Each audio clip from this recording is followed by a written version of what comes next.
Let's start by coming over here to the top left, clicking on File, and clicking on New. It's going to give us three options. We can create a part, an assembly, or a drawing. We're going to click on Part, and we're going to hit OK. It now brings us into our part. If we come over here to the left side, in our Feature Manager tree, we see we have our front plane, we have our top plane, we have our right plane, and between all of these three planes, we have our origin, which is the center point and the origin of where we start the part. I'm going to highlight all of these, and I'm going to use my center mouse button, clicking down, to rotate around. So you can see our origin in the center, it's not moving, but you could see our three different planes do. I'm going to select the front plane, I'm going to click on it, and I'm going to come over here to the top left where it says Sketch, and I'm going to click on it.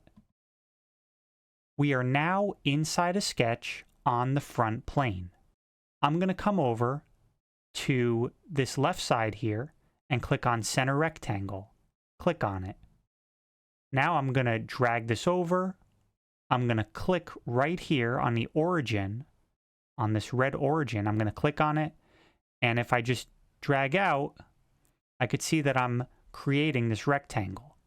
And I'm going to click once again to place it. Now we're going to hit OK. And as you could see, we can rotate around.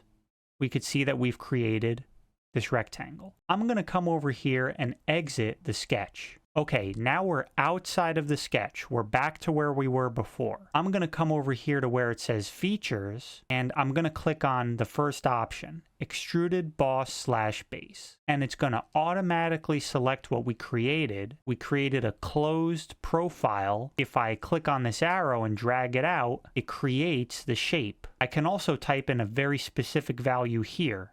So I could type in 5. I'll hit OK.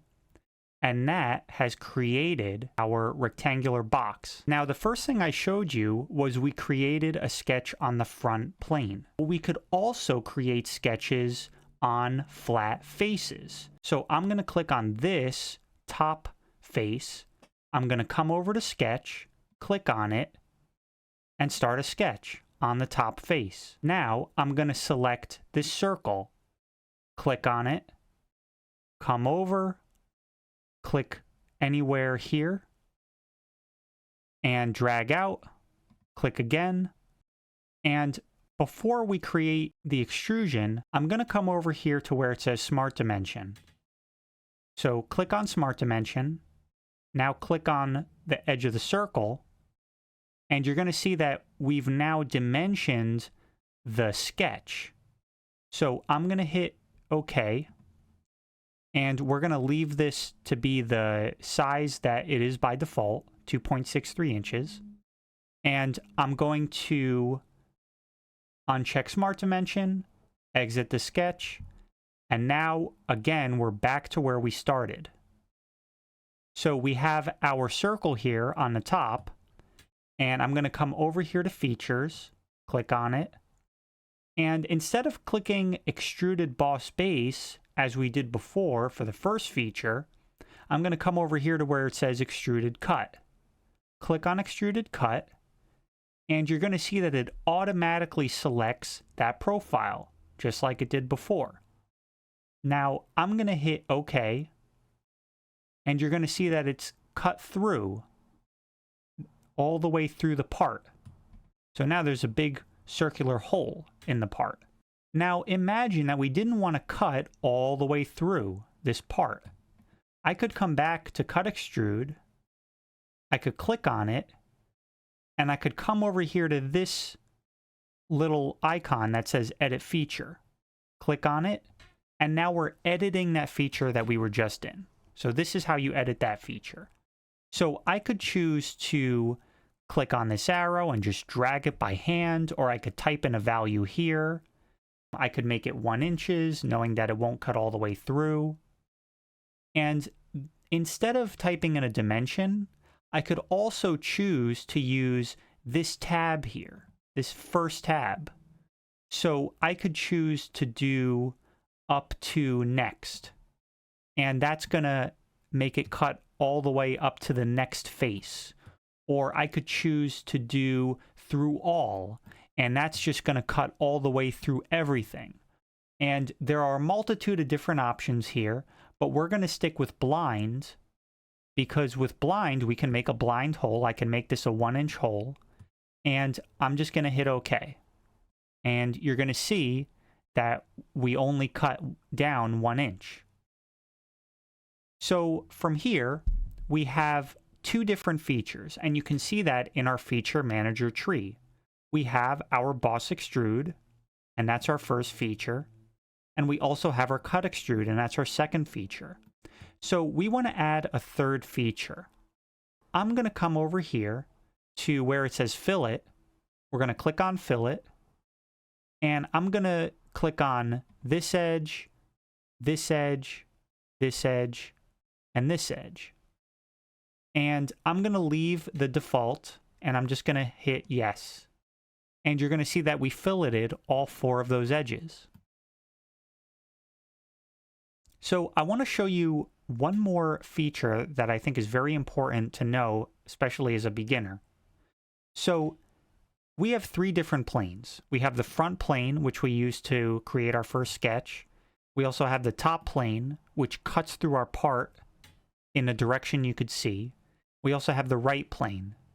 So we're going to click on right plane, and we're going to come over here to where it says sketch, start a sketch, and I'm going to choose a line, and I'm just going to place this somewhere near the middle of the rectangle. Doesn't matter exactly where for now.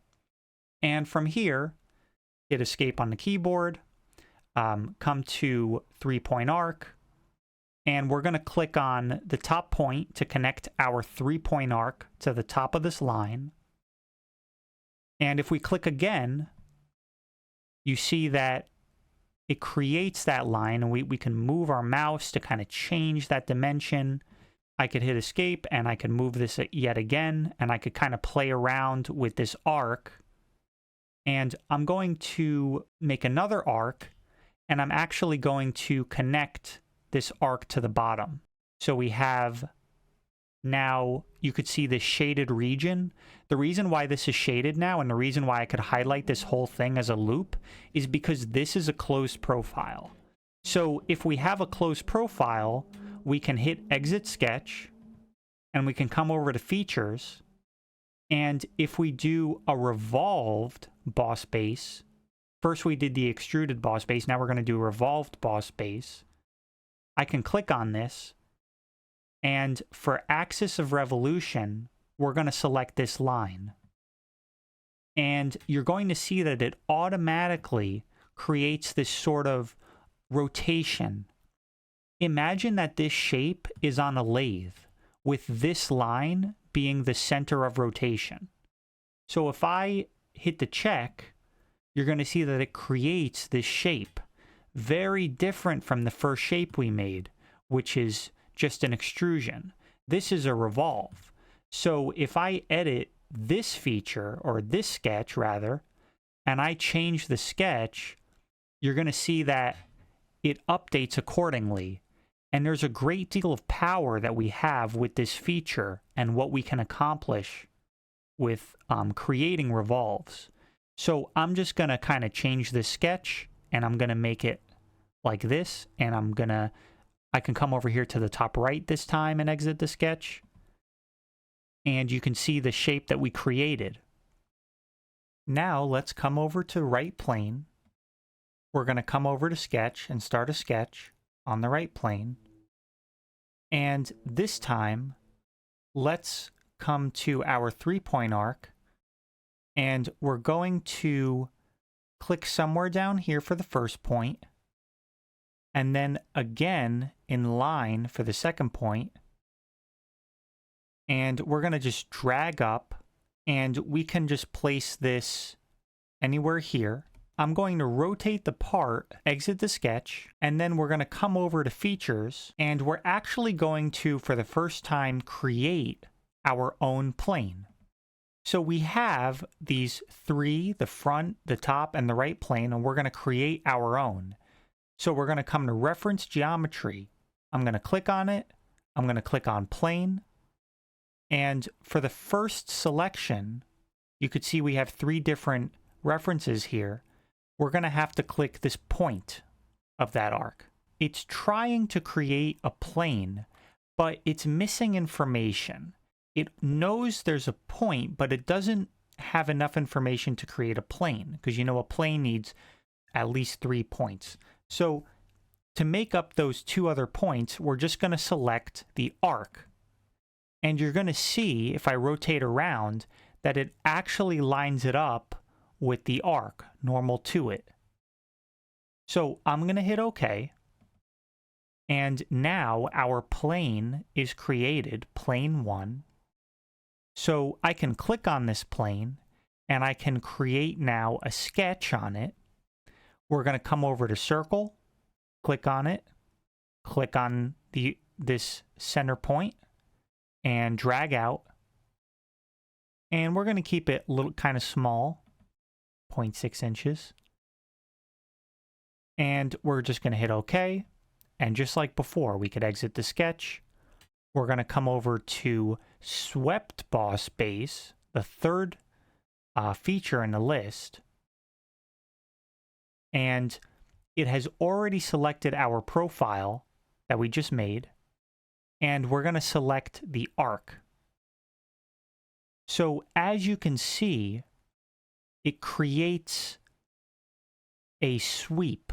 It's basically taking the close profile and it's repeating that close profile, so to speak, along this path. So the path is the path that it takes, and the profile is the profile it takes.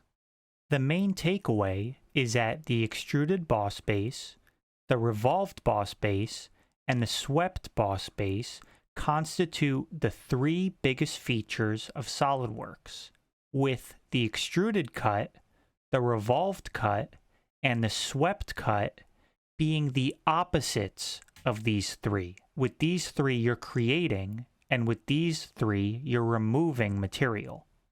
Follow me on to the next tutorial to talk about some of the more advanced features in SolidWorks modeling.